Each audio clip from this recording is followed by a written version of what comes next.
we gather in the cosmos bright. Stars and ships take flight tonight, in the void where dreams do play. Soul citizens lead the way. Borders fade in nebula's light. Unknown worlds will chart tonight. Through the galaxy we soar. Endless journeys at our core. Borders fade in nebula's light. Unknown worlds will chart tonight. Through the galaxy we soar. Endless journeys at our core. Starry roads in endless skies. Soul citizens we rise. Charting courses never lost. Together the verses crossed. Squadrons call on the horizon.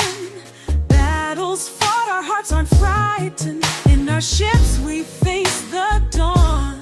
Soul citizens carry on. Oh, planets spin and light years fly. Boundless space where hopes reside.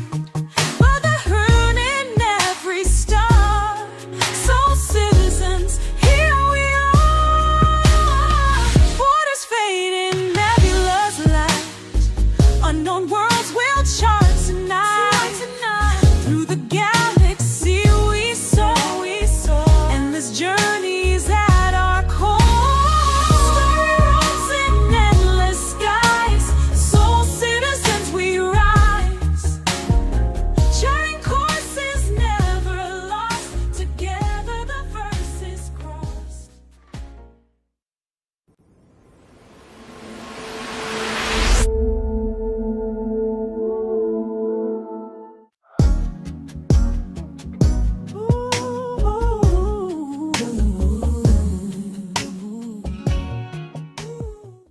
Hey there! On behalf of the People's Alliance, welcome to Levski. Name's Eslin. I run the hangars here, which is great for you because you're probably looking to land. Now, since this looks like your first time on Levski, I figured I should let you know a few things.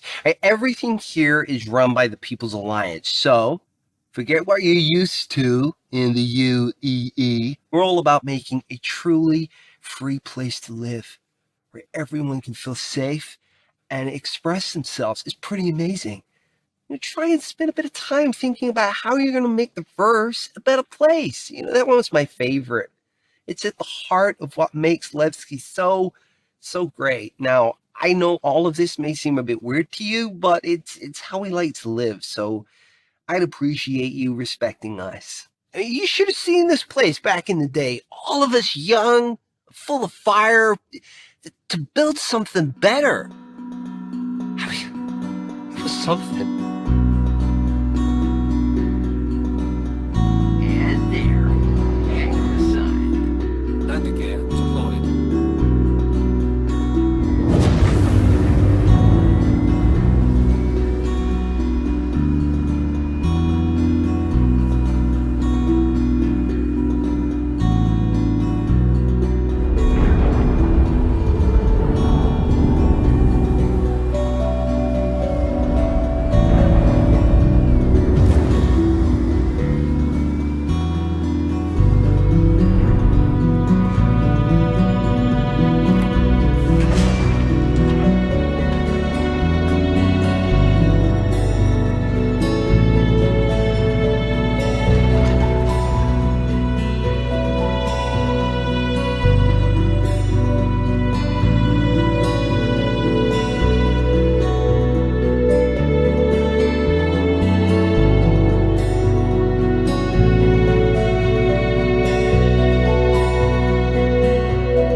Hey, greetings.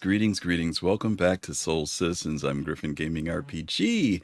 Today is February the 9th, and we're back for another show, kicking off another one for the month of February. And I'm joined by my wonderful friend and comrade, JadeStarwatcher. How are you, Jade? Very happy to be here. One of my favorite Star Citizen Oh, subjects. you're just brewing over. I can hear it already.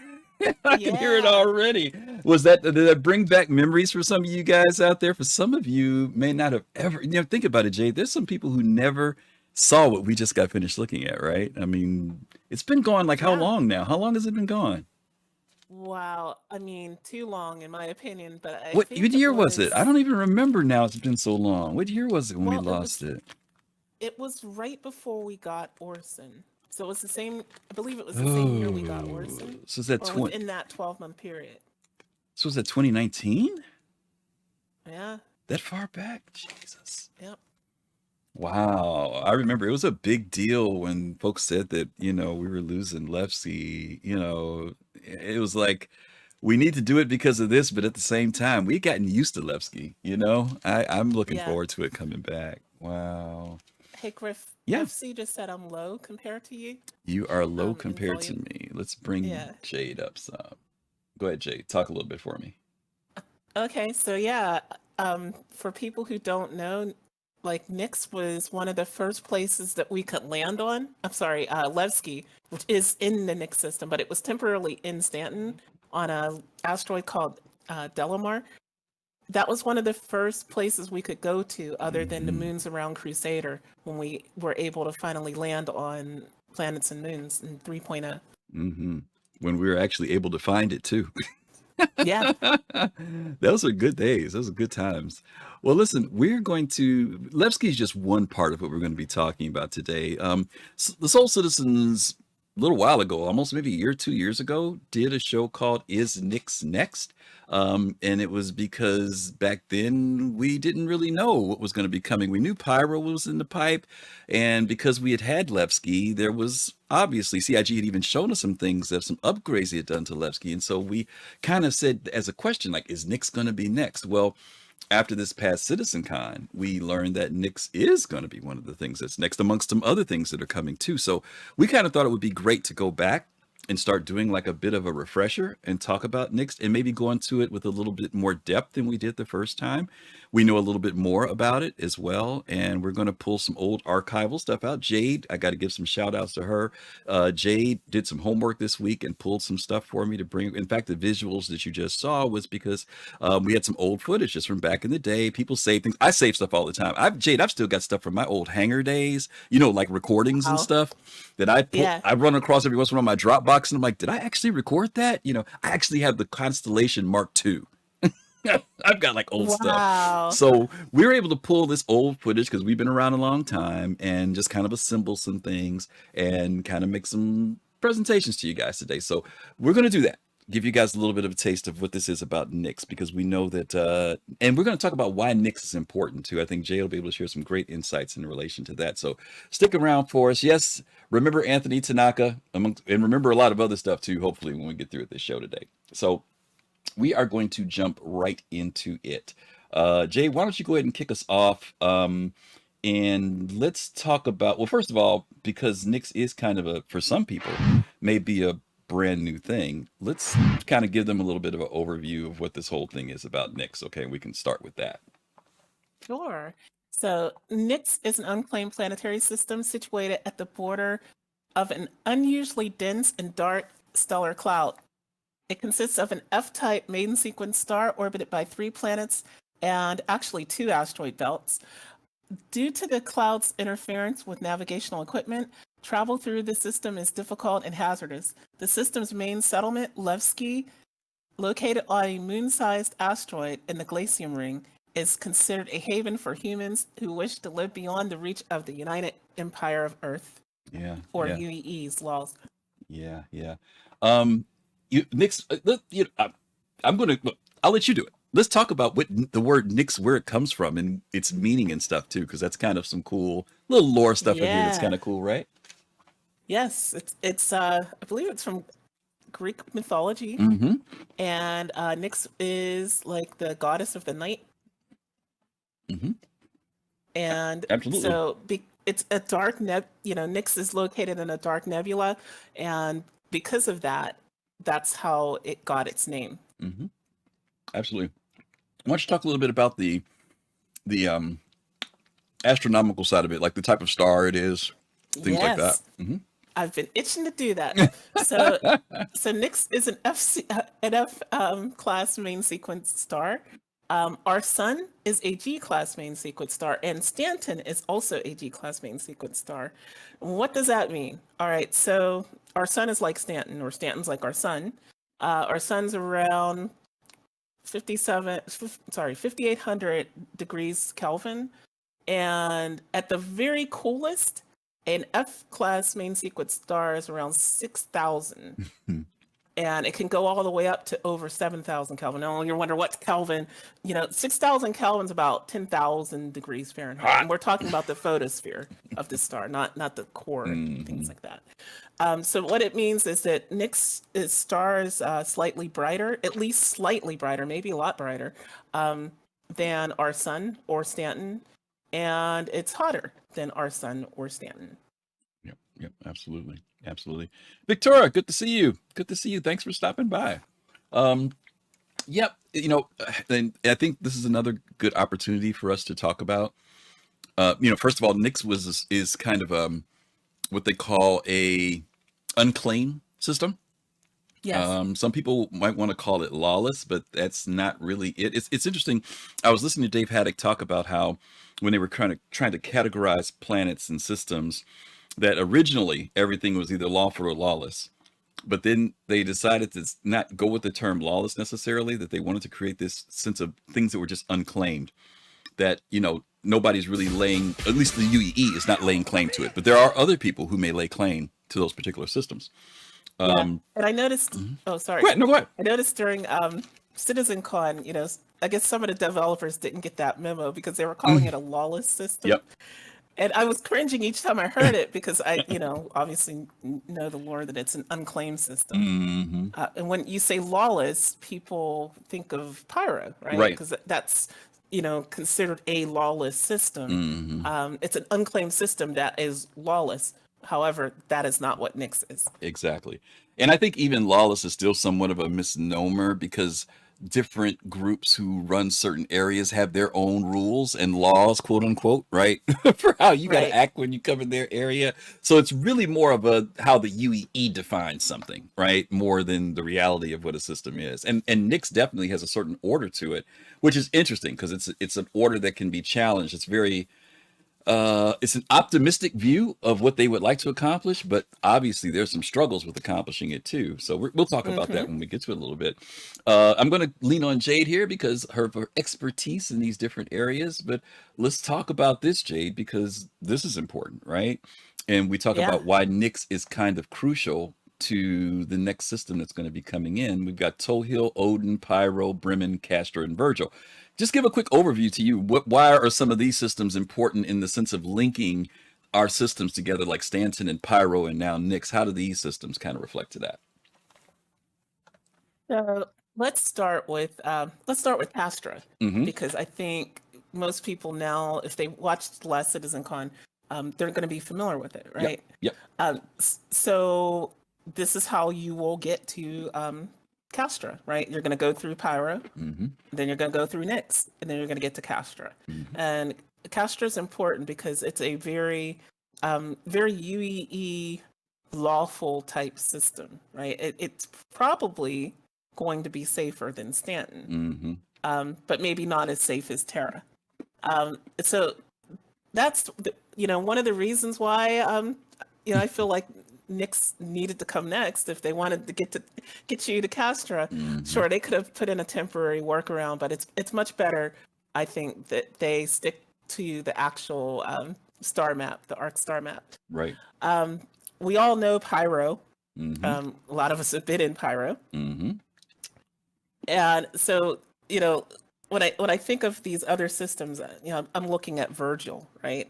And so Virgil is a UE classified system, right? And one of the things about Nyx is that it borders Vandal space. Right. And so they mentioned at CitizenCon, Vandal attacks happen in Nyx, right?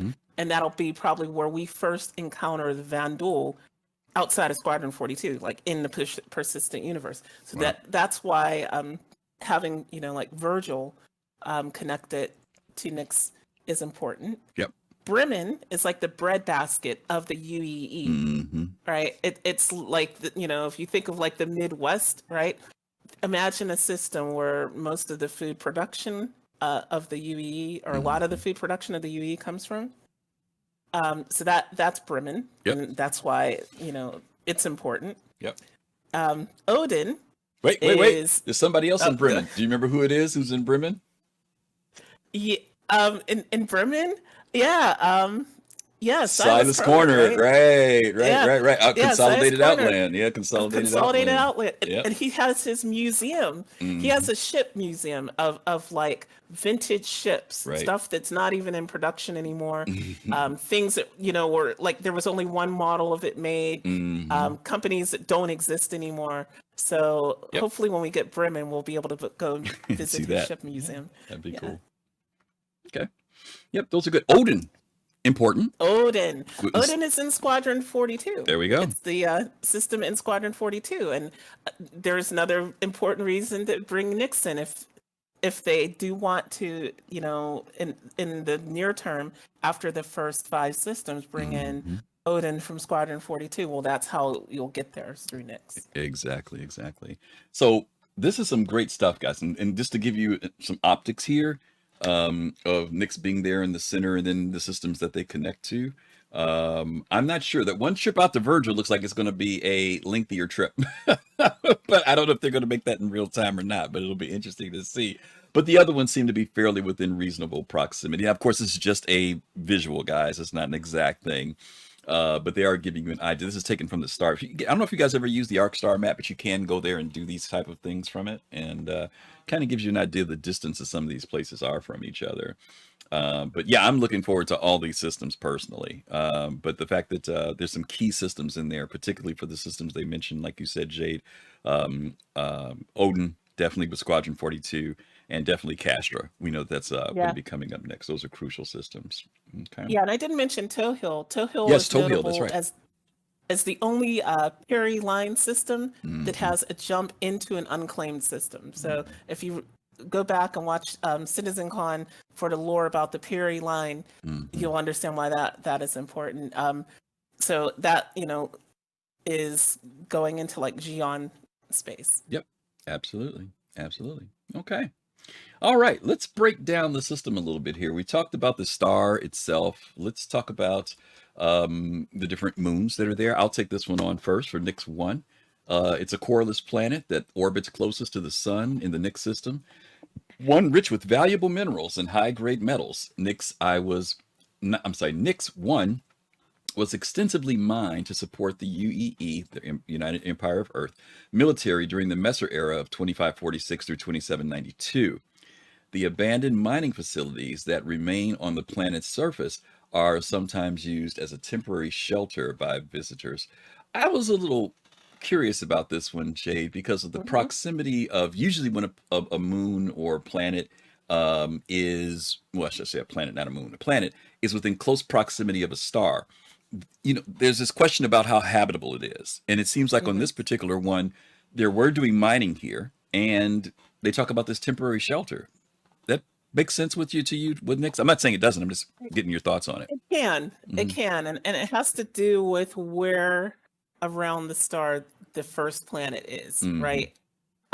So we tend to think of everything in terms of our solar system. And, we think that Mercury is like super close to the sun, but actually there are star systems, or, solar systems, if you want to call them that, that have planets that orbit way closer to their star than Mercury.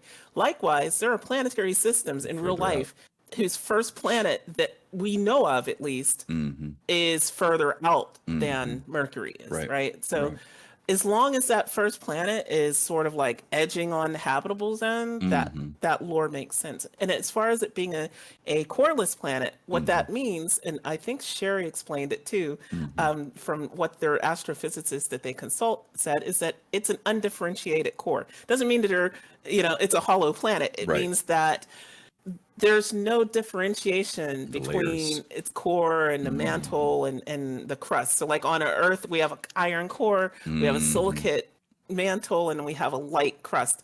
This planet is pretty much just all one thing, like in terms of its composition. Yeah, absolutely. Okay. We can get into we'll get into the thing about why the folks moved here, because we're tied into the message. We can do that when we get to Delamar. Let's do it when we get there. Okay. Nyx II, you want to take that one on? Sure. The Glaciem ring, Nyx belt Alpha, is a dense asteroid belt located. I got the wrong text in here. Where's my text at? No, I was just gonna read it because it was there. Is it on the sheet? All right, go ahead and read what's on the sheet if I got it wrong. That was a bad copy on my part. Well, yeah, so that's about the Glaciem ring. We'll get to that. Yeah. Right? Yep. But I will just tell you what Nyx II is. Sure. Nyx II is a high pressure dense atmosphere world that has, sulfuric acid and carbon dioxide. So you could think of it a lot like Venus in our solar system. Let's see. Give me 1 second here. I'm trying to pull some more information up for you. Elaborate a little bit more, Jade. Sure. So even though it's kind of a Venus type world, it's teetering on the inner edge of the habitable zone, or it's in Star Citizen they call it the green zone or green band. And there was serious study conducted as to whether or not it could be made habitable. The end result was that it could, but it would take generations of effort and provide little reward beyond the creation of a base, particularly well hidden from the nebula gases. So EVA on the planet itself is said to be lethal. We'll have to see if that lore holds, because we've seen that with Pyro. They've changed things, and they've already said that lore will probably change for some of these places in Nyx. So it's got a corrosive atmosphere. It's not a really nice place. Nevertheless, just like in Jurassic Park, life finds a way. If there's anything of value down there, I'm sure humans would find a way. Yeah. That was one of the things I wanted to mention about this, is the environment. If I'm remembering correctly, correct me if I'm wrong, did they try to... No, they didn't try to terraform it. I'm thinking about something else. No, they studied it. It was too much. They couldn't, because it was so bad. It was too much, right? That's what it was. Yeah. Yeah, the juice wasn't worth the squeeze. Not worth it. Yep. Okay, that's what it was. I often wonder if CIG will implement this dynamic of, how like when we go into our mobiGlas, we get atmospheric conditions, pressure, all that types of stuff. I'm also looking forward to the fact of that when we are able to go to locations like this, that if I have a certain type of environmental suit, that I start getting, like timers on it, right? How long can I be exposed in those areas? When is there going to be like literally breaking down of the suit if I'm stay too long, whether it's based on temperature or corrosion, whatever the case may be. And I know we got a little bit of hinting to that when they introduced the radiation stuff in Pyro. And the I forget what that pin is called, the decon pin, I think it is. Yeah. But I'm hoping that they expand that even further, so that environments become really, maybe it's worth going down there for resource or whatever, but boy, is it risky, and maybe there's even effects to the equipment we use or the ships and everything. I'm really curious to see if they're going to go that far with it. Yeah, space is dangerous, but it's dangerous mostly because of the environments in space. Yes. Right. Yes. And so, anything that can help us, know how long we can survive somewhere like this, the better. That's why I was kind of disappointed when we got the new mobiGlas and they took away the atmospheric composition. Yeah. You still have atmospheric pressure, but you don't know what these places' atmosphere is composed of. That's right. Open up and breathe and fall out. Okay. It just says safe or not safe. But to me, safe, not safe. I want a little bit more Yeah. info. Oh yeah. I want to know nitrogen. I want to know. I want to know the whole breakdown personally, chemical Yeah, me breakdown. too. Personally, I We do. used to But have it. yep. Yep. Absolutely. All right, let's hit this next one here, the Glaciem Ring. The Nyx Belt Alpha is a dense asteroid belt located between the second and third planets in the Nyx system. Outlaw raids in Nyx are believed to operate out of these bases established within the depths of the belt. The largest settlement in the Glaciem Ring, Levski, is located on Delamar, an asteroid the size of a small moon. Okay, let's talk about this one, Jade. What do you got? Yeah, so the Glaciem Ring is, it's an asteroid belt where there was mining done. There's a faction that we're going to get to right after this that inhabits the Glaciem Ring, Mhm. and it's also home to Delamar. So Delamar orbits inside the Glaciem Ring, Mhm. and obviously Levski is on Delamar. So I think that this will be a place that a lot of people sort of kind of make their home, especially asteroid miners. Yeah, I was going to mention the Glaciem Ring is definitely way more dense than the belt that we're going to talk about a little bit later. And Yeah. so what I see here is definitely the opportunity for possible resource mining, but I also see the aspect of conflict here too because of it. Oh yeah. It'll be really interesting to see how people, um, what happens in an asteroid belt with this much density. I'm really curious to see what's going to happen with that. Um, and I know when we could talk about Levski a little bit, the balance between the type of society that they're trying to establish, but what that society also draws to it too. Because obviously, if there's an economic engine that's out there, there are going to be good people going after it, and there's also going to be some bad people out there too, which is going to be interesting, But we'll get to that. Um, Anything else you want to talk about these belts, Jade? What do you see? CIG has shown us, sometimes we'll hear about these systems and we get these stories about how at some point there was some mining company there, but they've stripped everything. Do you Right. think that, that is from a gameplay standpoint, right? Do you think that, yeah, that's what they say, but if you look hard enough, you might run across something, or do you think they'll be like totally just, totally stripped out? Yeah, I think it's the former. I think that it's likely that you'll, be able to come across something. Hmm. When they say that these companies left, it's because it was no longer profitable for their large scale operations. Mm. But just as, it's still possible to find gold in, in Hmm. certain areas of the West, Hmm. long after the gold rush. Hmm. Um, it might be possible to find something, in these belts that was overlooked or just, it wasn't worth that company turning Hmm. over every single, rock in Yeah. order to get that little extra bit of platinum or whatever. Hmm. Okay. Okay. All right. Let's talk about the inhabitants. You were touching a little bit on that. The Moraine. Yeah, Uh, the Moraine. yep, they are an organization of thieves and smugglers based out of the Glaciem Ring. Too aggressive to be welcomed into the ranks of the People's Alliance, the Moraine believe that it is their right to steal from the rich and powerful who have benefited from widespread corruption. They use the profits from their criminal activity to finance their organization and create the life they feel they deserve. One of the things that distinguishes the Moraine from other gangs is their intense loyalty to each other, even at the expense of personal enrichment. The first tenet of the Moraine's code is all for the family. In everything they do, the found family that the Moraine have gathered must come first. They never steal from each other and will treat the life well-being of a fellow gang member over any reward. Let's see. All I could They're say is, oh yeah, about the Lola. This feels totally lifted right from the expanse, and Yep. I'm totally It about it. does. It does. Their Yeah. commitment to family is so deep that the Moraine even build and maintain settlements around the Glaciem Ring. Some of these are used as dead drops in their smuggling endeavors. Others are safe havens for families of the active members within the Moraine. Although this can be viewed as a sign that the Moraine are more sympathetic, Others believe that it's a way to keep tighter control on their members, as a potential traitor's family is within easy reach of the organization and would pay the price on the traitor's behalf. Okay. So, Yeah, Jade, let's talk about the Moraine. An introduction of another, not only, I don't even want to look at it as like a gang or organization, I'd but they're say a faction. literally, yeah, I mean, they're a faction, but even a society to a certain degree, you know. Yeah. Yeah, I mean, this expands throughout family as well as the organized structure that they're trying to create, right? hmm Yeah. What?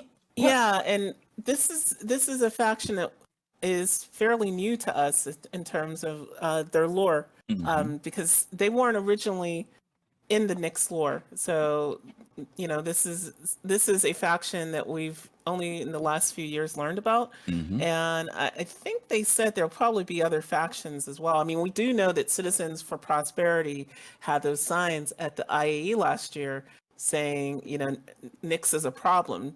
Mm. So I expect them to turn up in Nyx too. Um, so we're going to have at least three factions that we know about, and Mm. possibly more. And the Moraine is definitely one of the cooler. Um, I don't know. Sometimes when talking about non-lawful factions, right? Hmm. They can become really one-dimensional in games, but I feel like this has a much more rich kind of thing to it, right? Yeah. There's just more reason to be interested in the Moraine to me Hmm. than I don't know, somebody like Nine Tails. Yeah. Yeah. I'm interested in them because of where they're located, right? They've decided to Mm-hmm. pick a mineral rich area to be in, which to me means that that idea of who we're going to run into in the belt, it'd Yeah, probably be them, you know, because they're going to be protecting their area. And I'm right. curious to see what their settlements look like too. I'm really curious to see what that's going to look like with them being nestled where they are, whether these will be some settlements that are surface based or underground based. I don't know. Is there anything hint to that, any of that in the lore with them? When I asked the question, I think I got a response that there were other settlements in the Nyx system, Okay. and yeah, so there are possibly Moraine settlements Planetary as well. elsewhere on Delamar. I Okay. mean, we don't know Mm, that the People's Alliance only controls Delamar, yeah. controls all of Delamar. I mean, there could be Moraine settlements elsewhere in the Nyx system other than Delamar. We'll just have to wait and see how they do this. Yeah. And one of the things that was interesting to me, I think, from CitizenCon was it seemed like the Moraine and the People's Alliance weren't necessarily enemies. Mm, Um, that at least in terms of like the Vandal, mm-hmm. they sort of band together in order to defend the system. So Mm-hmm. that'll also be interesting to see what that dynamic is. Or is it just mutual aid? In the case of Vandal attacks, or is there more to it? Yeah. Yeah. Yeah. Okay. It's good stuff. Good stuff. All right. Let's see. What do we have next? Are we on Delamar next? I think so. I want to make sure I'm Yeah, not past my watching my time here. Okay, yeah, let's do Delamar. Boom. All righty. Why don't you go ahead and read that one? sure. Delamar is an inhabited asteroid located in the Glaciem ring, Nyx Bell Alpha, in the Nyx system. In 2655, a group of political dissidents against the or dissenters against the United Empire of Earth, UE, moved into an abandoned mining facility on Delamar and formed an independent community they named the People's Alliance.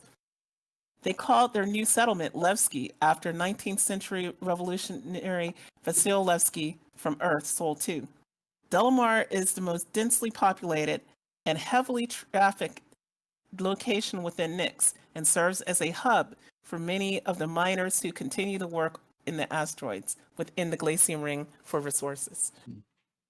And Jade, you're one of the first people I remember hearing talking about wanting to set up your home, Hmm. in, Yeah, in Delamar and Nyx.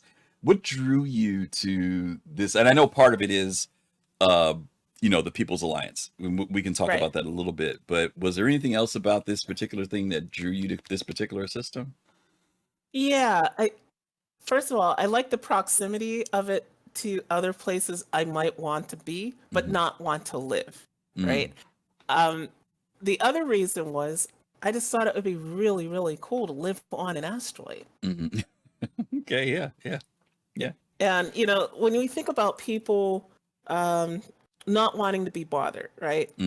And you think about, well, we're going to get to the people's lines, but you think about places that they might want to go in the verse that aren't necessarily, you know, that are off the beaten path, let's say. Right. I was thinking, you know, some random place on Delamar, you know, in a crater somewhere might not be the worst place to make your home. Yeah. Yeah. And true enough, it just for those of you who never got a chance to visit Delamar is not like Grimhex, right? You know, Grimhex, you can kind of see all of Grimhex when you pull up on it. Delamar's it's way bigger. In fact, it looks like a moon, right? Basically, Yeah. I mean, it's huge. It was huge. It did look like a moon. Yeah. So it used to be, when we had it in the game, it was basically a dwarf planet, kind of like Ceres in our own solar system. But what they showed us at CitizenCon was they brought it back to the original lore. And the original time they revealed it as an asteroid that is, I mean, you can have asteroids that are round due to hydrostatic equilibrium, but what they did was I guess they scaled it down and they made it more of, you know, like what most people think of when they think of an asteroid. Yeah. Is it, you know, not a round moon-like object. But it was big. Yeah, it was big. Yeah, I remember first time I flew there trying to wait. You know, you're flying over the surface and you're trying to get to it. And it's like, this thing is a long way away. I mean, it took a while to get to it, you know, when you first went there. And then of course, when you see Levski, then you really see the scale of how big it is. Yeah. But I actually remember the first time I went to Delamar and I was really, really, really impressed with it. And I was like, this might be kind of cool to live here. But then I don't know. I wasn't that up on the whole People's Alliance thing and everything. So I just wasn't sure about it. I just kind of thought, it's kind of a cool place. But yeah, I don't know. We'll see. We're going to in this in our shows this week are going to be a little bit shorter than others. To give you guys a heads up now, because these are really focused shows. We are going to have some more dialogue in relation to the importance of this system, and we're going to do a little breakdown too of the original video that we started with. At least I'm going to try to. I don't think I have it set up, but we're going to try to go over that video and talk about why this place was so important to us when we played the game earlier. Jade said earlier that this is one of the first places we were able to travel to.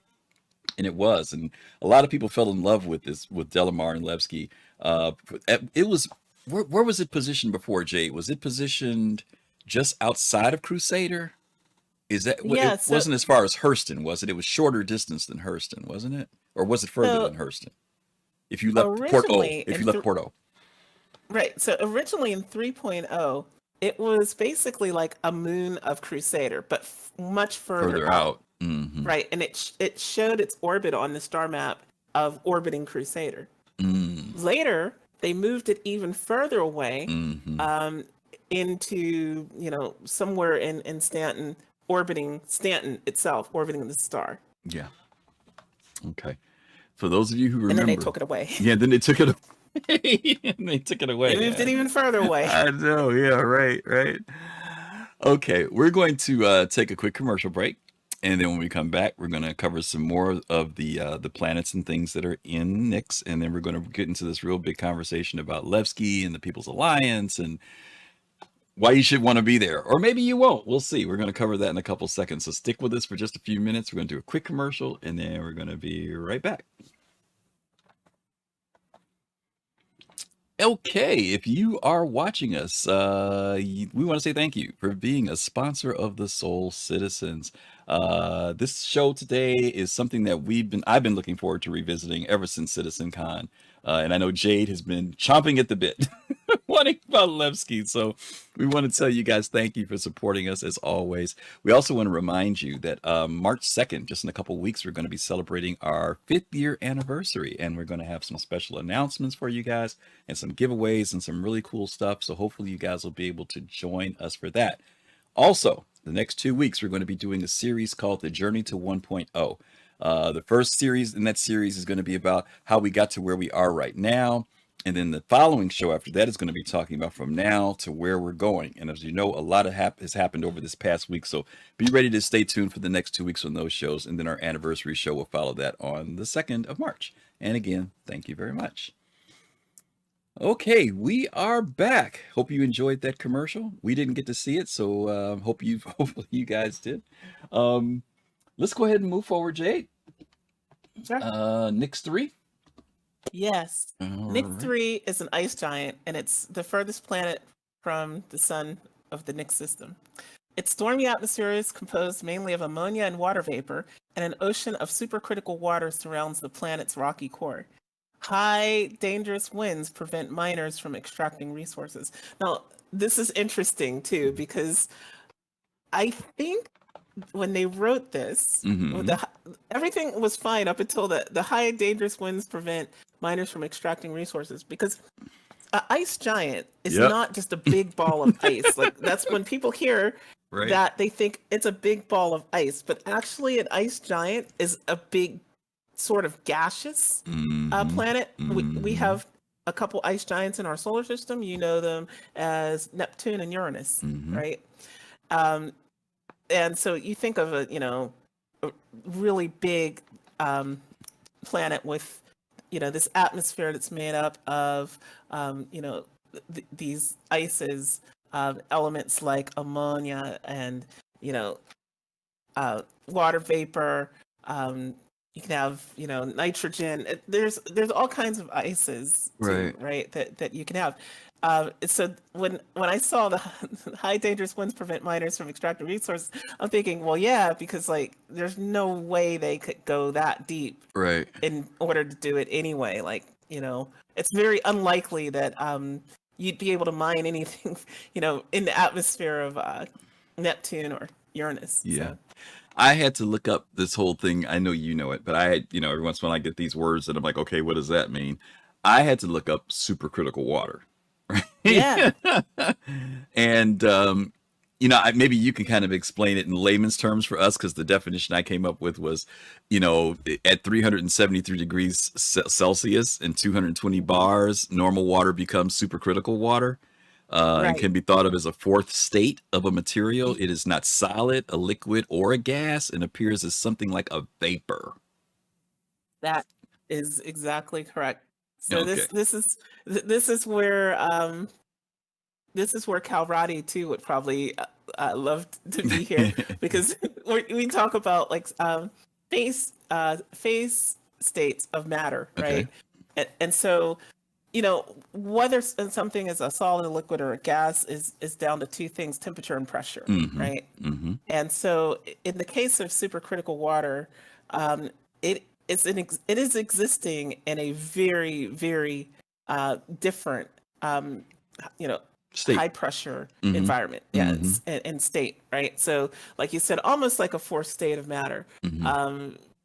And so, supercritical water, and there are other things that could be supercritical: methane, CO2, ethane, propane, ethylene, you name it, methanol. You can make anything supercritical at the right pressure and the critical density. Okay. So a planet like this, and going back to that last sentence there, high dangerous winds prevent miners from extracting resources. When they say prevent, I mean, to me, I always kind of thought like it's not going to happen. Yeah. What's the point of putting places like this in the game, do you think, though? If the whole, I mean, other than for scientific, maybe there's some scientific reasons, but I'm saying beyond that, if it's that rough of a planet, right? What would be, and I'll say from a gameplay standpoint, do you see what would be the reasons? What would they do here to make us want to go down here? Yeah. So, or is it certain ships can and certain ships can't? You know what I mean? Like what? Right. Somebody's gonna be curious. What I'm thinking is, they put these objects of scientific interest in, hopefully for science gameplay of some sort, because you don't have to go places necessarily to learn about them, right? That's why we invented telescopes. In the 30th century, I expect we have much more advanced sensors. You have that that Mhm. multi-spectral array on the Right. one of the modules for the Endeavor, for instance. Mhm. And so perhaps you could use that to study some of the supercritical gases in order to get a better recipe for crafting something, maybe. And I'm just, theory crafting here. Right. But the other reason that you have objects like this, and we saw this with Pyro 5, the big gas giant in Pyro, is because big planets tend to have moons, right? Right. And a lot of them. Our planets and our giant planets in our solar system, both the gas and ice giants, they have lots of moons, right? And so you put something like this in, you give it, moons. It may even end up having a ring system. The ring system could be mined, like the ring around Yella, Yeah. right? So there's a lot of gameplay potential in having an object like this. And since that was another question I was going to ask you about that made this system unique to me, is that we didn't see moons here. And Yeah, any thoughts on that? I think it's just they haven't gotten around to them yet. I Okay. remember when they started adding the moons to Pyro, Mhm. we saw them in the when they update the lore, when the Galactopedia update, right? Right. And that raised a lot of eyebrows, like, ooh, wait, this isn't new. Mhm. And so, that's where you see these systems are not necessarily completely fully fleshed out. Right. And when they get around to considering gameplay aspects, they start to add other things. So you can think of the systems on the Arc star map that are not Stanton or Pyro. Think of them as this is the basis for what we'll have later. It's likely that they'll add more than you see currently to some of these systems, or maybe not. We'll just have to wait and see. Yeah. Okay. That's fair. That's fair. Okie dokie. Let's do this, and I'll read this one. The Keeger ring. The Keeger belt, Nyx belt beta, is the outermost asteroid belt in the Nyx system. Asteroids in the Keeger belt are more thinly distributed than those in the Glaciem ring, Nyx belt alpha, and orbit the system's sun at a lesser velocity. Some of the larger asteroids still bear signs of past mining activity. The United Empire of Earth, UEE, advocacy believes that there may be criminal strongholds hidden within the belt, but owing to the unclaimed status of the system, none have been officially confirmed. I know we talked about the Moraine. I know we're going to be talking about the People's Alliance. Possibility of introduction of some other groups here. Yep. I feel like that was to leave it open for them to introduce other groups out there. And also having, why have two different asteroid belts, right? Well, other than, it makes sense realistically. I mean, like we have in our own solar system, we've got the, what we call the asteroid belt, or in Star Citizen, they call it the Herschel belt, named after astronomer William Herschel. But then we also have the Kuiper belt, which is out, where Pluto is, right? And so the interesting thing about that is if they want to be both realistic and provide some cool gameplay, they could basically make it so that, the stuff that's in the alpha belt, right, the Glaciem ring, is going to be different than the stuff that you'd find out in the Keeger belt, right? Because of just like how star and planetary formation is, the heavier elements are going to tend to be in that nearer belt, right? And then you're going to have more volatiles, things like ices out in the Further out. further out. So like, frozen water ice, CO2, frozen dry ice, ammonia, all those kind of things. And so maybe that'll be rich in a certain ices and minerals, as opposed to the inner belt, the Glaciem ring. Okay. When they talk about the moving at lesser velocity, could you break that down a little bit as to why that is for a belt that's further out? Yeah, so this is where we get into basic like orbital mechanics, and anybody who's ever seen like an animated, I'm sure in school you saw like an animated solar system, like looking top down at all the planets orbiting, and so you see Mercury orbits faster than Faster, right? Venus. Mhm, Venus right. orbits Mhm, faster than the Earth, and as you get mhm, further and further out, mhm. that velocity, it's Yeah, yeah. slows So down. that's yeah, slows down. So that's the reasoning there. Okay, okay. Alrighty. All right, let's move on here to Levski. Why don't you go ahead and read that, and then we'll listen to a little bit of something Sure. about Levski. Levski is a permanent independent settlement located on Delamar in the Nyx system. Built out of the remains of an abandoned QV Planet Services mining facility, it was founded in standard Earth year 2655 by a group of human political dissenters called the People's Alliance, and named after a 19th century Earth revolutionary. Refugees from the Messer era, from 2546 to 2792, on Earth Sol 3 were welcomed as early residents to this fledgling egalitarian community. Along with fugitives escaping unjust government persecution, pirates, smugglers, and other outlaws have been known to frequent Levski as well, in spite of opposition from the People's Alliance. Yeah. So Is this where we played a clip? yeah, we are. Yeah, Okay. I want to talk a Okay. little bit about though Levski, the facility itself, and this Sure. is like the same thing we kind of saw a little bit of in Pyro. You mentioned it earlier about how these systems were abandoned at some point, and this is about 40 years, if I'm remembering correctly, after the Messers, if I'm not, or during the Messers, I forget which one it is, where they decide to Yeah. say, "Hey, we're out of here." You know. Yeah. And The Messers, for people that don't know, they were bad people, basically an authoritarian regime. All civil liberties and even some human rights were just redacted, right? Yep. Like, or not redacted, just withdrawn, right? Like, right. you could not speak out against the Messer regime, Right. and so people, were like, some people were just like, I can't take it, I need to get out of here, or they were actually being pursued because they were opposition. Right. And like a lot of regimes, right? They start out seeming like okay, but it just got worse and worse. The message just got terrible, Yeah. and people were like, "We're getting out of here." And so they Absolute go here. power corrupts absolutely. There you go. And so they decide to start this community, basically. And so we're going to let you guys listen to a very rare. Some of you will remember this. If you're old school, OG, you may remember some of this. But some of this, I remember the first time. Jade, I don't know if you remember the very first time when CIG flew the Freelancer to Levski. Yes. And they were waiting for to call for the hangar. And the gentleman who answers, his name is Eslin. And as soon as I heard him, all I could think of was he was a stoner. I don't know why. This is something about the way he sounded.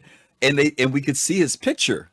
It would pop up on the Freelancer, right? His eyes looked a little glazed over. Yeah. He just seemed really laid back, just really cool. It wasn't the robotic voices of the other locations. And so I always remember that about him. So listen, I'm going to let you guys see what Eslin looks like. And it was interesting because Eslin, we've talked about this before. Eslin was literally in the control room at Levski, right? And but his picture would pop up on the screen. Some of you guys may remember. But we're going to play the audio. And this is audio also tells you not only him, as I opened the show up, you could hear him, he was the air traffic controller, but he also kind of gives a little background about what Levski's about. So we want you guys to check this out. So and thanks to Jade again for finding this, because this is a rare find. Oh, hey! Now, since this looks like your first time on Levski, I figured I should let you know a few things. Everything here is run by the People's Alliance, so forget what you're used to in the UEE. We're all about making a truly free place to live, where everyone can feel safe and express themselves. It's pretty amazing. So since you're visiting, there are a couple of rules you're going to have to follow. First, never say anyone else's ideas are stupid.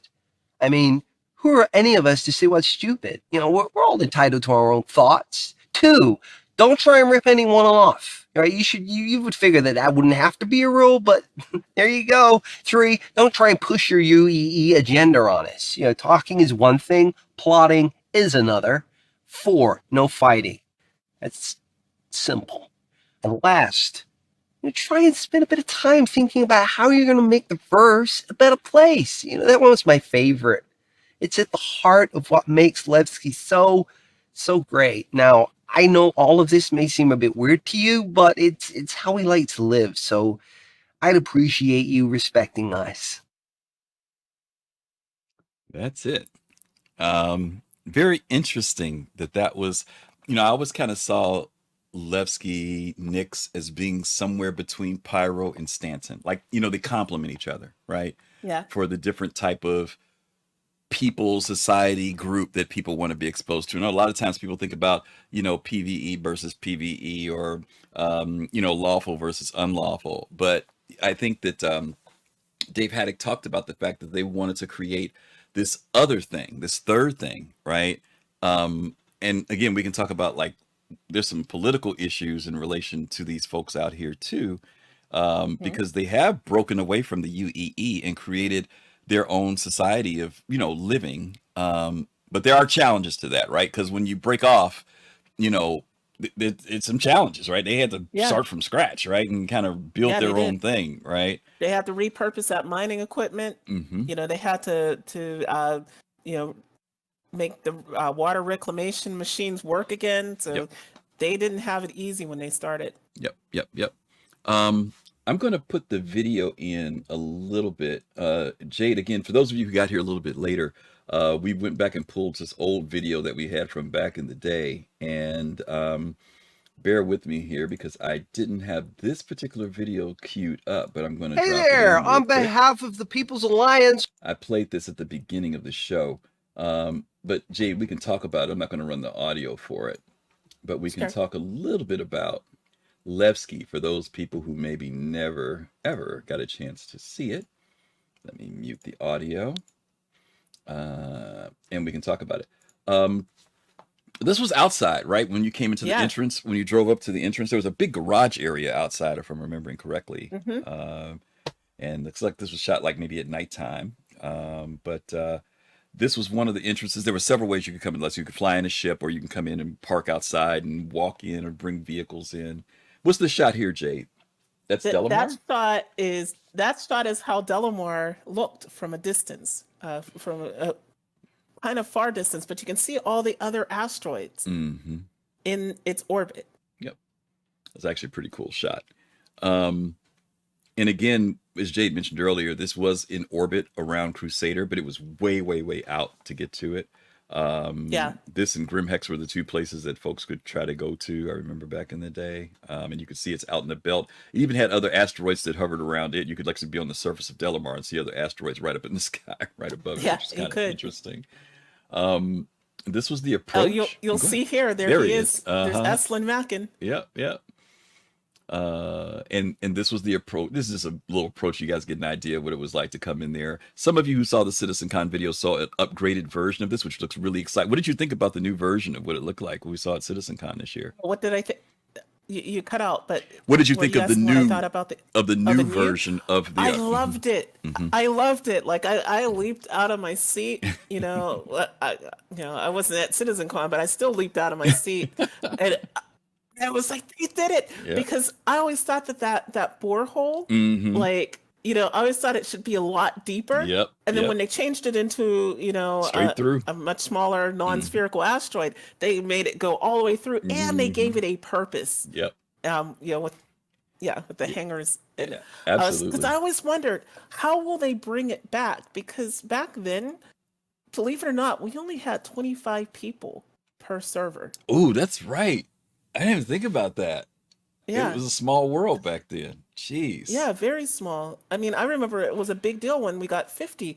And then when we got 50, things started to break. People will remember the great Levski airlift when, the hangars got broken, the elevators got broken. And then there was another one where there was actual rock blocking the access to the elevators to the hangar. So we had to, I was part of the airlift. We had to basically ferry people who had set their spawn there out to other places, right? Because back then there was no character reset or starting over like there is now. Yeah.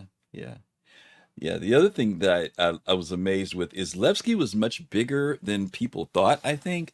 When you Yeah. would come in, you'd come off your ship, you'd walk through this really interesting hangar, different type of hangar altogether too. Didn't look like the Yeah. Southland or Oh, anything like that. Go just ahead. off to the left, Uh-huh. those pictures are in a bar called Cafe Musin, and Mhm. they were what I thought one of the coolest things was it was like a historical thing of like the original people who settled Levski. Mhm. So you see these like black and white pictures Images there, up and there. yeah, Yeah, that's what those are that pretty was. cool. Sorry. That's okay.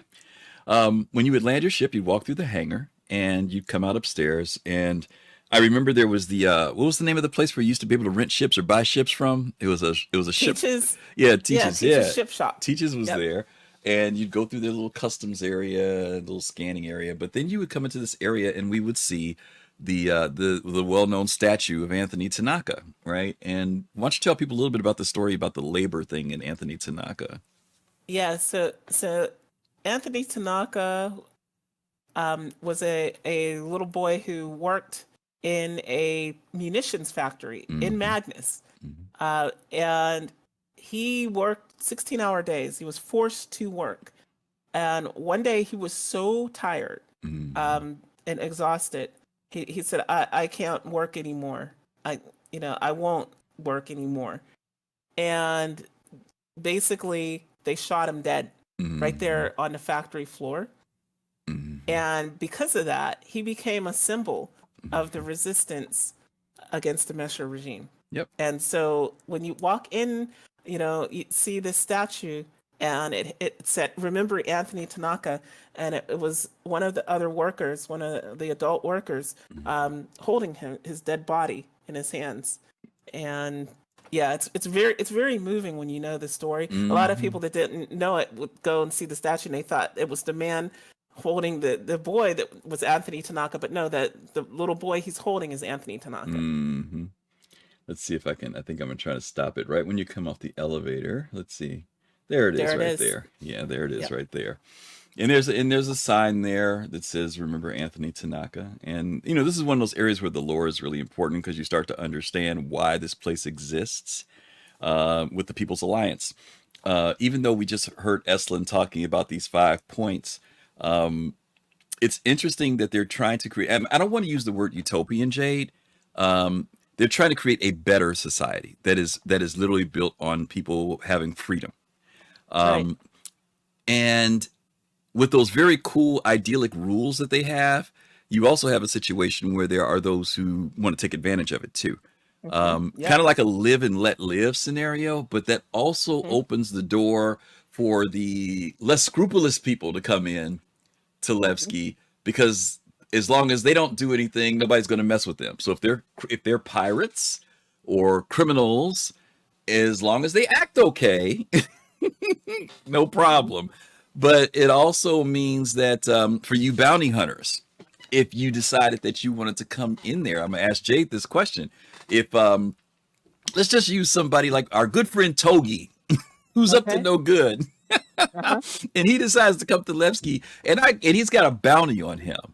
Right. Am I going to get in trouble if I go after him in Levski, or are the people there going to say, "Hey, he hasn't done anything to us. He's been minding his business since he's here.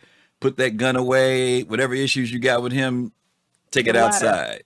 That's what they're Yeah, going to no, the do. latter. No fighting. Okay, That's right, one of the main rules of the People's Alliance. right. No fighting. Take it outside. Take it somewhere outside of Mm-hmm. our area of Mm-hmm. influence. You Mm-hmm. can do whatever you want, but in the People's Alliance areas, no fighting. Mm-hmm. Okay, all right. So just so you guys know, now I think was it Lady, excuse me, Space Patrol said something like that earlier. Is there some type of police force here? Will there Yeah, be? Okay. yeah. One of the videos I didn't send you actually showed them in the hangar, and they had a pretty massive presence. Mm-hmm. You see them walk in like the engineer suits, but they had a gun, Mm-hmm. and they were all dressed the same. Yep. They all I kind of remember. had a similar look. They Mm-hmm. were, but you could tell, okay, yeah, this place has security, and there's also a sign that says "Respect local authorities." Mm-hmm. That was like a very prominent sign when you came in. I think through the atrium, but Okay. yeah, and it's definitely a place that has a security force. I think I had asked the narrative team, what their security was like, and they do have like a navy that patrols like their areas around Delamar, but obviously it's nothing like the UEE. Yeah. Yep. Okay. I do have, and forgive me, Jade, because I just realized that there were videos that I meant to put in here that I just was zoned out and I completely forgot about them. So let me see if I can find them. And if I can, please let me put these videos in here because you know what I'm looking for. Oh, the I'm looking video for the you're watching now, characters. by the way, was the Star Citizen Ladies Discord meetup. One of the last times you could go to Levski. We all went there. That's why you guys were having drinks, huh? Okay. Yeah, you saw Miss Hearts in there. Like, Right, right. yeah. Okay. Let me find this video very quickly. Bear with me here, gang. Because I didn't put them in, and I don't know how I completely forgot about them. But I want to talk about these different characters because I've only showed one of them. Where is it? Nope. That's not it. I think you have it in the other folder. Yes, here we go. Okay, let's talk about who these people are. Sure. All right, we could talk about this one first. Yeah, that's Recco Battaglia. Okay. And she basically ran the like mining operations at Levski, and she would give you jobs, to go out and do. She was one of the first. Well, I think she might have been the first mission giver that we could see face to face in game. Yep. And a lot of people didn't know that these were mission givers when they first got into, because if you didn't walk up to her, she didn't turn around. She had her back to you. Right. Which was kind of interesting, right? But then she would talk to you, and then you'd find out, oh, there was something for you to do for her. I didn't know it when I first came in. I just saw her working, and I kind of stood off at a distance and didn't realize that she was actually a mission giver. This is kind of she had a bionic leg too. Yes, she had the mechanical leg. You see from a distance. Yeah. Yep. I want to say that this was kind of like the first through the next tier after Tessa Bannister, because Tessa was just a voice. But now we actually had NPCs that were out there, and I missed this a little bit. We don't, it may have been a little wonky, but I did like the fact that there were several mission givers here at Levski that other places didn't have. Let me see if I can bring another one up for us. Some of you all might remember these, some of you may not remember these, but here's another one. Let's talk about this one, Jade. Wallace? Yeah, Wallace Klim. And some of you may now have visited him in his little place in Grim Hex, but originally he was based at Levski. And you could see the effects of him doing the drug known as Widow, because he's got those black veins, and that's what it does to you. So don't do Widow. Don't do Widow. Don't do Widow. You can sell it, just don't do it. And yeah, so he was another mission giver, and I'm trying to remember if I don't think he was there at first when we got Levski, but they added him a little bit later. Yeah, because when you used to go downstairs before, his area was empty. Right. It was just there, but there was nobody there at the time, and they eventually did introduce him into the game. And he had kind of like the more grimier things that you had to do too, if I'm remembering correctly. Is that right? Yeah, exactly. The type of missions that he had. There was one other mission giver that used to be here I didn't have video for, but it's a familiar one. Moved him. They snatched him out. They snatched him out and moved him to Grim Hex. Right. Yeah. No, sorry. They moved him to Hurston. To Lorville. Yeah, it's Lorville. Yeah. There was a video here. Let me see if I can find it.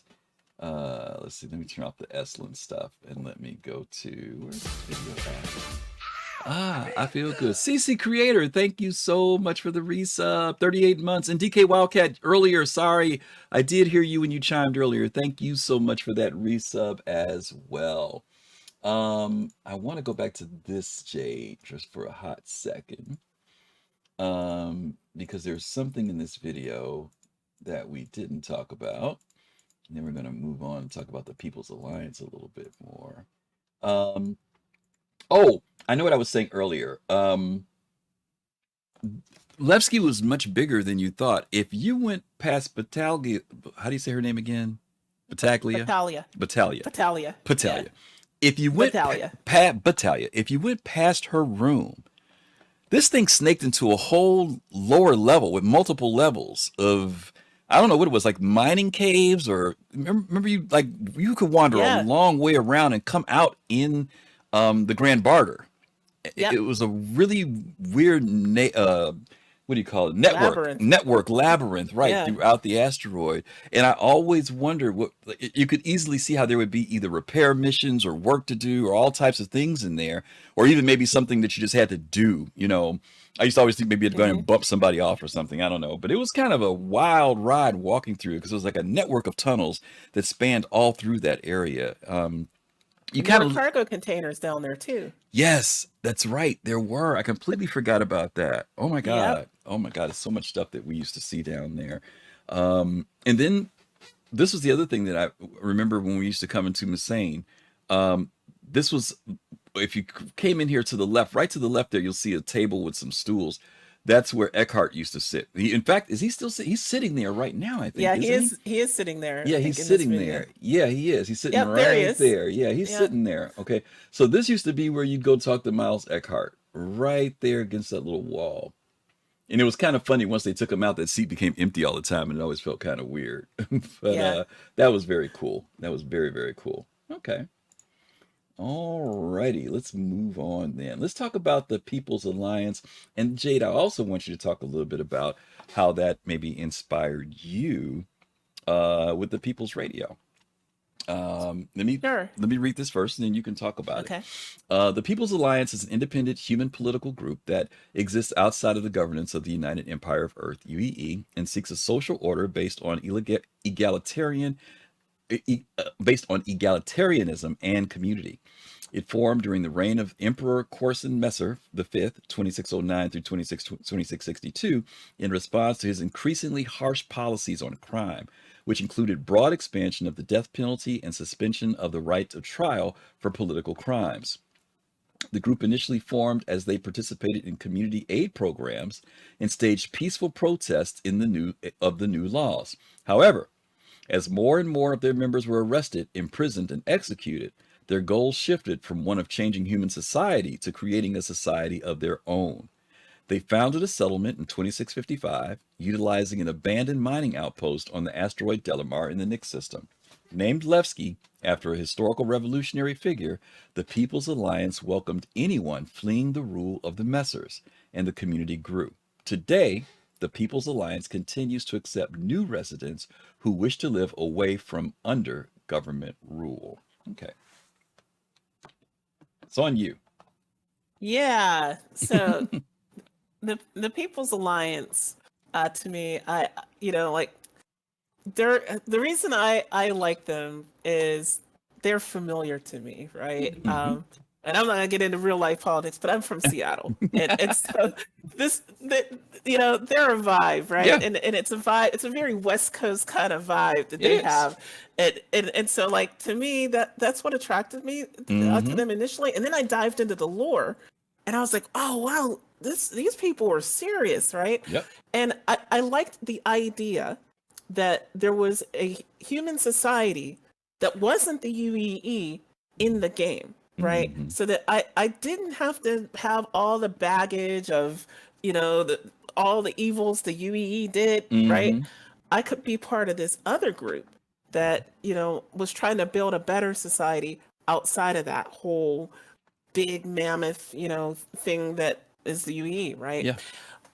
And so beyond that, I thought about, just expanding on the lore itself, like, what would these people be like? What are the people like around, where I live, right? What do they do? They like music, right? They like the party. In fact, there's even a bit of audio. I didn't bring it here, but there's a bit of audio of Estlin saying, the thing I miss most about the music. Yeah. it's the concerts and the music. Yeah, he And does. so like that's what was the inspiration for the People's Radio. Yeah. Was like, yeah, okay, if I'm gonna start a radio station based in Star Citizen, it should be based somewhere like this. Because what happens when you have people that flee authoritarian regimes? Usually those people are academics, artists, Artists and stuff. people who tend to think outside the box. Right. And so that was sort of the inspiration for the People's Radio of Levski. Yeah. One of the things I think that sometimes, this is a great option for some players from a gameplay standpoint, because the idea of living under the UEE, even though we really don't have anything that's making us do anything right now, but the UEE does still have these different statuses in the society of being a citizen or this or that, or in the military. And this gives for some people, if they don't want to live in that space, this is an option for them, right? So for some of those players who may not want to deal with the side of like how we see Stanton and how its laws are and rules are, which they could implement because it's under the UEE, or you don't want to be in some place like Pyro, which has a different type of lawlessness, and that space may not be your thing, but some place like this may be a place that some gamers will say, hey, I'd like to live there. I have to be under anybody's rule. I have to be looking over my shoulder 24/7 if I'm in Pyro, and I don't have to have the boot on my neck if I'm living with the UEE. Yeah. So I see it as like I said, I think that Dave Haddock talked about creating this third option, right, for players to be able to play. And it may not just be in Nyx. There may be some other places that they may create, some other places where people can choose to live, because it actually fits their gameplay style, right, as well as some of the other things that those systems offer. I think Lucid Strike said that like it would be chaotic good. And that's going to attract I think a lot of people a lot of people that didn't know the lore of Levski when we had it learned a little bit about it afterwards, and I think they grew to love it even more. And I'm really looking forward to getting it back. And I know Lady Space Patrol said that back then a lot of people called it Lagski because of the performance issues. But that was any new landing zone. It still is. Like when we first got Lorville, it was the same way, and then we got Area 18, it was the same way, and it that's just how it is. They tend to optimize these things over time. Very true, very true. It's interesting. I missed that particular place. I'm looking forward to, like you, I was excited when I went to CitizenCon and saw the reworking of it, and it also gave greater feeling. I didn't think about it, Jay, when you said there were only 25 people at one point when we first went here, but when we saw it in CitizenCon, there was much more feeling of activity that was going on there, right? That there was life there. Before it still felt abandoned when you approached it. I can't even think of how many times I might have saw one ship going in or out when I came in, but the fact that they added the docking collars and there's just the movement of activity, and it just looked alive. So I'm really excited about Nyx coming in. I might think about getting me an apartment there or something. I don't know, but I'm get yourself a little place. I'm hyped for a little place out there in the asteroid. And it's funny because people have asked about these different hangars. Is Levski possibly one of those places where they might initiate the asteroid hangars? Remember the VFG hangars, right? Yeah, I think so. I mean, it makes sense. It's an asteroid. Why not have an asteroid hangar in it? Well, I just thought of something else. One of the things that you may have noticed, and a lot of the criticism of Pyro is it's such a trash dump in the stations, right? But one of the things you noticed, with Levski is it is not a trash dump, right? It's fairly clean, even though it was abandoned. It was abandoned, the same thing. Yeah, it's abandoned. But even though it was abandoned, and it's in this unclaimed, or as they like to sometimes say, lawless system, it doesn't mean that it has to be full of trash. Yep. And I didn't feel like it was. It just felt like it was a place that these people had moved in and taken over. You know what I mean? Right. And I hope they keep it this way. We didn't see anything at CitizenCon about the interior of the settlement, right? Yeah. And I hope they don't do is just say, let's copy paste the Pyro Station stuff into the new Levski. Yeah. No, I liked it. The Grand Barter. There were some things in there that felt you could tell that it was like they were using what was available to them to fix it, Mm-hmm. right? It Yep. wasn't like, but I could also see if they had some areas that are a little bit better, like like how sometimes like if you have an old Vegas and a new Vegas kind of thing. I'm not saying it should go to that Yeah. degree, but I'm saying it wouldn't bother me if I saw some areas that were maybe a little bit nicer because time has gone by and they've been able to Yeah. get better. They've got resources, but I would also love to see here's the places that when you first come in. This was Levski. Right. I would love to see that. Do me a favor and talk a little bit about. I know you're going to say something you want to say, but I want to talk to you about People's Radio. So, Sure. but go ahead. You can Sure. go ahead and say what you want to say. I was going to say, yeah, I mean, you looked at all the activity Mhm. around the new Levski. That's commerce. That's money, Yeah. right? That's resources coming in. So I would expect that it would be more like if you watched Expanse and you saw like series, Mhm. right? The asteroid series and the Mhm. belters out there. Like when you look there, I mean that looked like a fairly nice place to live, Yeah. and I would like the new Levski to be a bit closer to that than Pyro Yeah. and the aesthetic of that. Yeah. Why don't you tell people a little bit? You touched on it a little bit about the People's Radio, but some of our people know that Soul Citizens has been an advocate for you guys, but maybe they didn't really know why. This whole tie-in with the game. So and let people know like why they should tune in to People's Radio. I mean, some people may not know that it's out there. Sure. It's really interesting. So the People's Radio started, believe it or not, in 2017, right?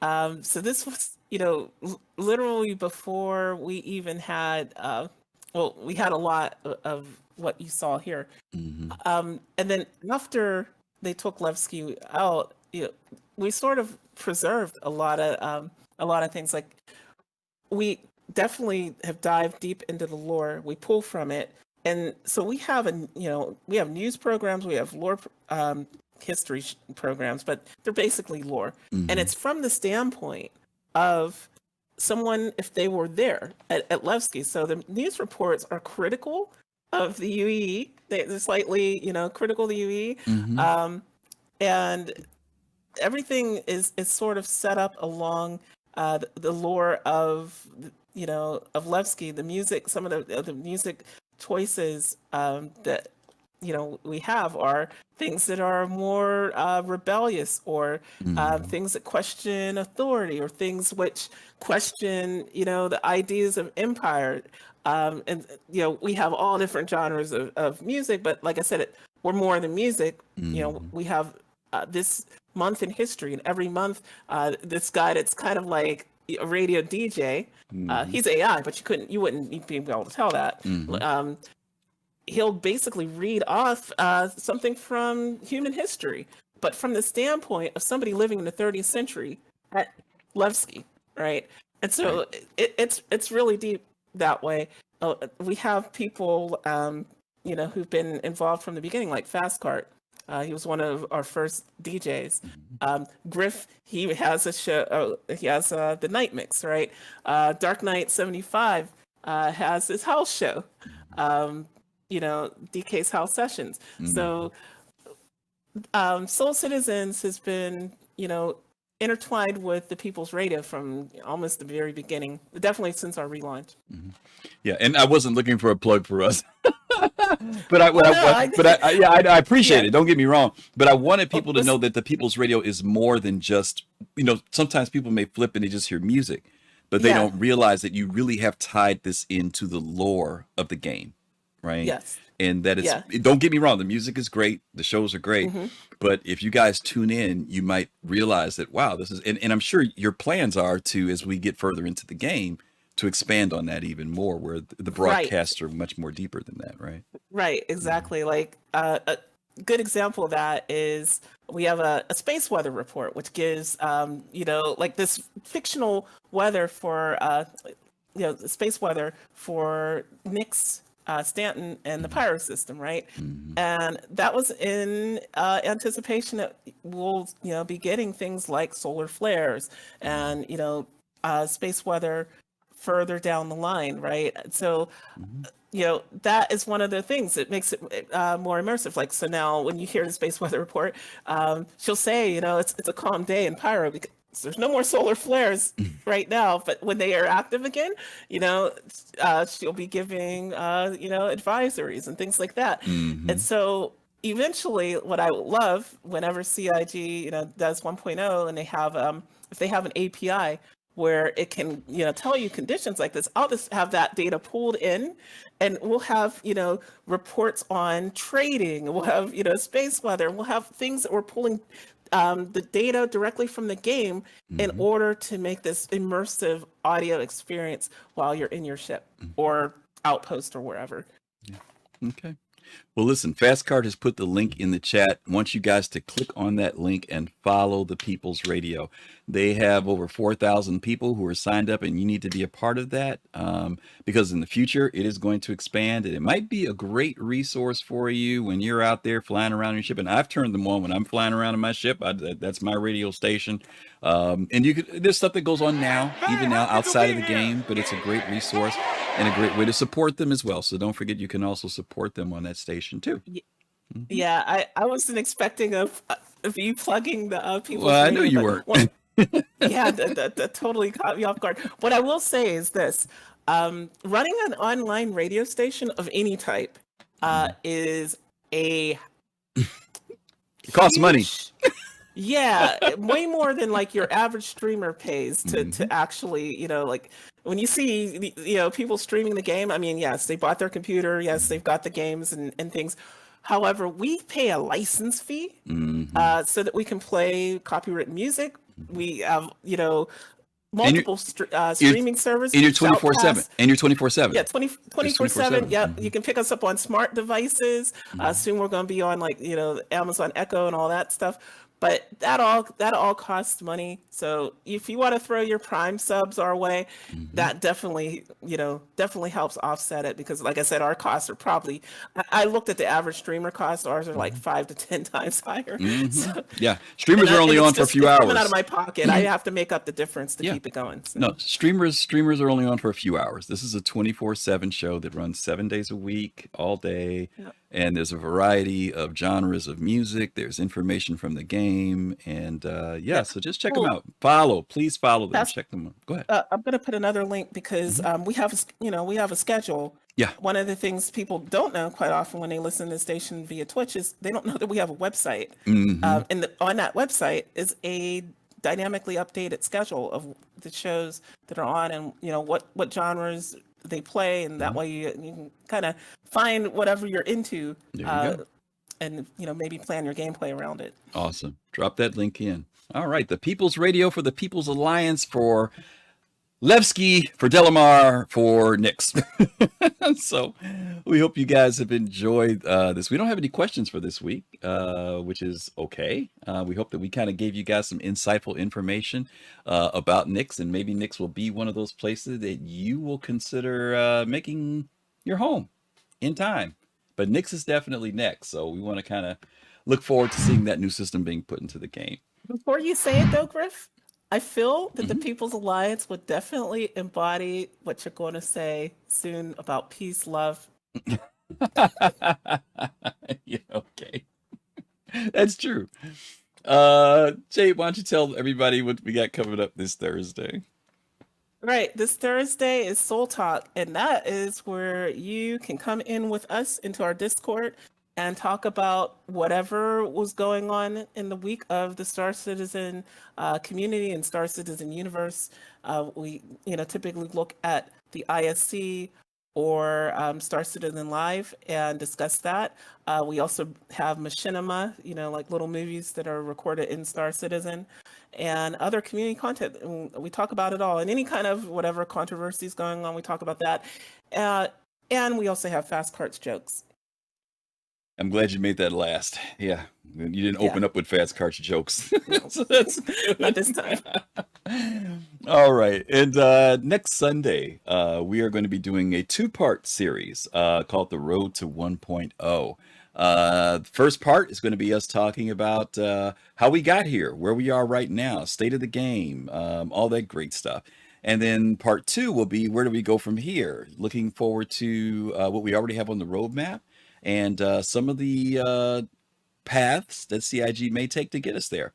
So hopefully you guys will be able to join us for those next 2 weeks of shows. The following week after that will be March the 2nd, and that will be the Soul Citizens 5th anniversary.